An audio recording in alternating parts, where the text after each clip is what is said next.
So how did you come up with Shadowhawk? So Shadowhawk was your first title through Image. Yeah. It was when I was doing the Guardians of the Galaxy at Marvel, and the most popular character in the book was Starhawk, which was a character I just hated passionately. So I decided to just turn up the volume to 12 on him, and I made him into a really nasty character. And he went away and came back, and he was dark, because in those days everybody was dark. Yeah. So I wanted to change his name from Starhawk to Shadowhawk. And Tom DeFalco called me up and said, "Yeah, we can't do that." He said, "We got to keep the name Starhawk." He said, "But I really like the name Shadowhawk. Why don't you come up with a new character?" So I always listened to Tom DeFalco, and I came up with a new character. There you go. So there you go. That was it.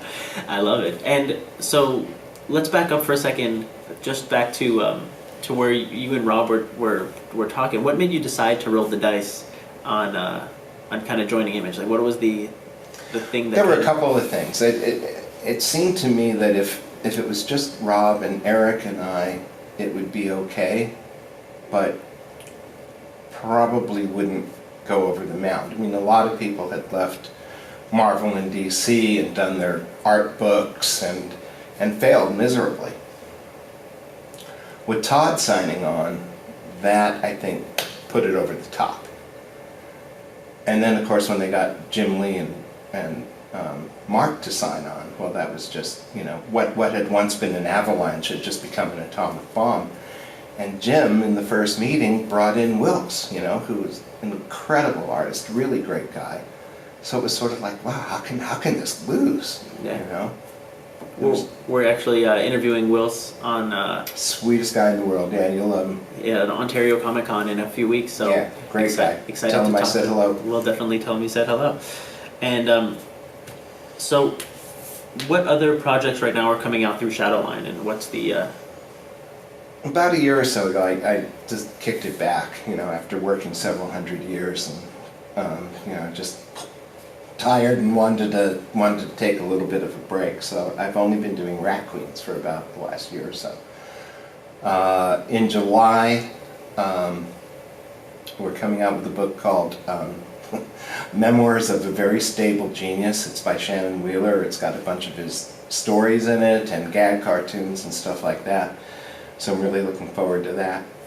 There are several other books in the pipeline that I'm just not ready to talk about yet. They're gestating. I'm waiting until we get a couple issues in the can, and then we'll schedule them. You got to make sure you come out on time. So that's what it's about. You want to make sure to always be ahead of the curve. So. The funny thing is Image, particularly in the early days, had a reputation for always having late books. It wasn't quite true. If you look at the Image partners, it was 3 and 3.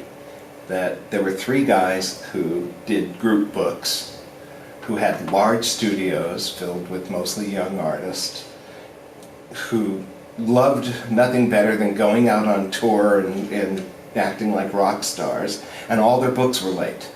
And then there were 3 guys who did solo books, whose books were pretty much always on time, who just stuck to the grindstone and could have cared less about being celebrities.